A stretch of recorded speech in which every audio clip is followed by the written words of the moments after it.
Yeah, I didn't take a lot of risks. And my parents were having a hard time with some different family situations. And so I just remember I wanted to do everything I could to make sure my parents weren't hurt anymore. And I just saw the devastation it caused in our family.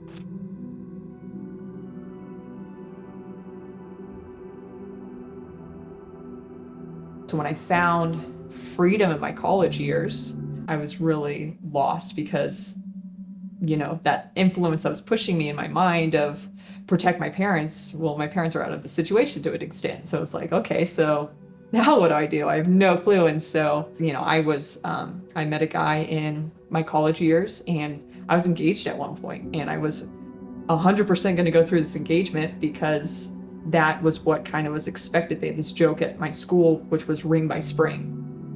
I'm following the norm. I'm following what I think is the right pattern. And I'm like, oh my goodness, I'm about to go into marriage. Thank the Lord, called it off 3 months before the wedding. And I felt this relief, but then this anger and this loss because I had no direction now. Now what? The focus I was putting all my energy in is gone. I'm lost again and I have nothing foundational that I know in me innate that I want to do, that I'm pushing toward because I've always tried to please other people. Being in that dark place, I had turned away from the church and God. And even though I knew the things that to me just made the most sense, once again, I just had that disconnect. I couldn't figure out what that feeling was. I couldn't figure out how to make that connect where that's the passion. That's where I want to pursue and live my life. And once I moved here to Idaho, got a job, and it just was the same pattern though. It was like meet a guy, put all my time and energy into that relationship, and then it ends. And then I was just empty, devastated, and just had no push to just do more with my life. Same patterns continue, and then all of a sudden I find myself not too long ago pregnant. And that was probably the hardest thing to tell my mom because I felt so afraid that she would blame herself. That was something she did in raising me. As the pregnancy continued, it was just, I was trying to be excited. I just felt like, how on earth am I going to be excited about this? Life's going to get so hard. It's going to be impossible. I just remember thinking, there's no way I can tell her. And it came out. I mean, obviously it has to come out sometime. And they welcomed me back in their home with open arms. And they helped provide for me and take care of me and just show me unconditional love. And these fears that I had of, if I don't perform correctly, I'm going to fail, just started melting away. So mom is watching Cedar Hills on the TV and dad's been watching as well. I could hear the music, so I'm humming in the kitchen. And then all of a sudden I find myself sitting in front of the TV watching Cedar Hills. And mom goes, hey, Cedar Hills is in town. If you want to venture outside, we could go one service. And I was like, well, yeah, I want to go. First off, walking through the doors, being pregnant in a church was just like, oh, I'm gonna catch on fire. There's no way. And when I heard come as you are, it was just that I am a large pregnant woman that is broken and has no clue how she's going to be able to go through this. And everybody was welcoming and excited for me for my pregnancy. I mean, they're excited for this new life kind of before I was. Even the sermons as we went were just so spot on. One of the first weeks of Galatians Finding Freedom was talking about, it's the whole thing, gospel plus nothing. And that was a light bulb.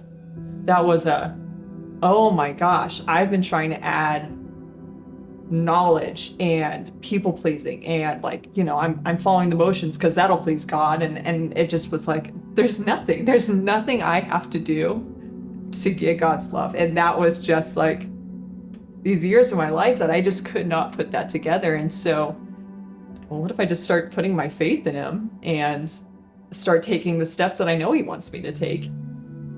Oh my gosh, when I got to hold my son for the first time, it was like, oh, so that's God's love for us. That's a parent's love for their child.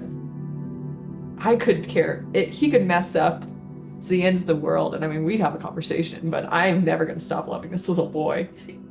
No matter how hard my day is, I go home and I get to hold my son. And it's fine. It's manageable. We can do it. We can make it. Off topic, I had this, it was the first big experience I had in stepping into my faith. And my son, when he was first born, he was born in the 90th percentile for weight, and then all of a sudden dropped to the 10. And he wasn't gaining weight. He wasn't eating. And we had a frenectomy done, so he would have more motion. He didn't have that full motion to nurse. And so we did that, and they said there's going to be a learning curve, and still nothing. He's still not gaining weight, and it's getting worse. And now he's down to the 5th percentile. And I'm going, how am I going to get weight on my child? And I don't know how. And he's crying and he's hungry. And I come home one night and my parents are like, I'm holding Cooper as my son. I'm holding my son. And my parents are like, this is the happiest he's been all day. And I'm thinking, okay, so he just had like a bad, fussy day.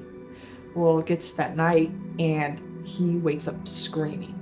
Eyes are glued shut and he is just screaming. And he's 2 months old. So my parents come in the room and they go, this is what we're kind of trying to tell you. Something's just not right. And he's not nursing, he's not latching. And Dad was like, you have to get him a very specific hold. And all of a sudden he kind of calms down. We get a bottle in him and then he's asleep again. Like, okay. So that was at 10. 2 hours go by, same thing. He wakes up screaming. And Dad comes in, I'm trying to do the hold, and Dad goes, it's going to take a village tonight. 2 a.m. comes.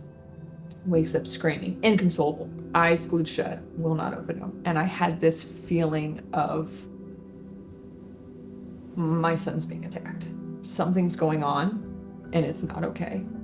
And that was my moment of like, I feel called to pray over my son. I'm kind of terrified to do it. Because what if I get judged for praying and it doesn't work and I just look like a fool? But no one's going to do this for my son except me. And I grabbed him and I said, whatever is a hold over my son needs to leave. You have no power. You are defeated. Christ is over. You've taken this victory. You need to leave him alone. He will not know you. You need to leave this house. And you have no power here. I demand that you get out. He stops crying. He latches. He feeds completely. Falls asleep. Doesn't wake up for the rest of the night. He feeds and eats perfectly after that. He has no problem latching. He does it like he's known how to do this all of his life. When you step out and you're called, you feel that voice. It can be life-changing. What's that point that I'm standing at the line, but I don't want to cross? What's making me so uncomfortable? And I think when you realize what you're trying to control or hold on to, God has, I think, more room to step in and go, there it is. So can you surrender that to me? Can you give that to me? Because that's something that you don't have to carry. That's not your responsibility to carry anymore.